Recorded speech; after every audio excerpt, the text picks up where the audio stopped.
New tonight, local community colleges are scrambling to keep life-changing student programs afloat. The U.S. Department of Education announced it will end funding for certain minority-focused programs on the grounds these initiatives are racially discriminatory. But students tell me they wouldn't be where they are now without these programs. It's just disheartening, and I fear that we're regressing.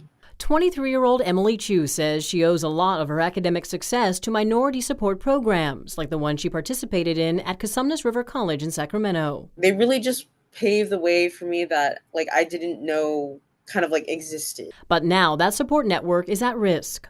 This September, the U.S. Department of Education announced an end to federal grant funding for minority-serving institutions, specifically for colleges and universities with large numbers of Hispanic, Asian American, and Native Alaskan and Hawaiian students. In its announcement, the Department of Education says this type of funding is discriminatory and unconstitutional. But for schools like CRC and San Joaquin Delta College in Stockton, this funding has been a lifeblood for their Hispanic and Asian American Pacific Islander support programs. Well, what did you utilize the program for, and what most resonated for your unique situation? They gave me my first real job as a student mentor.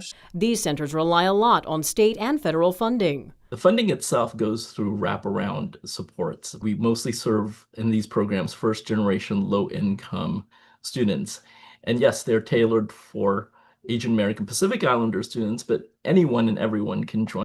Every state will lose money, but the Education Department's decision hits California hardest, according to Cal Matters. Because California has a high percentage of minority students and the most college campuses, the state gets more than a quarter of all these diversity grants, meaning a potential loss of $20 million next year. Delta College tells me their 5-year Asian American and Native American Pacific Islander Serving Institution grant, secured in 2022, is worth $1.98 million.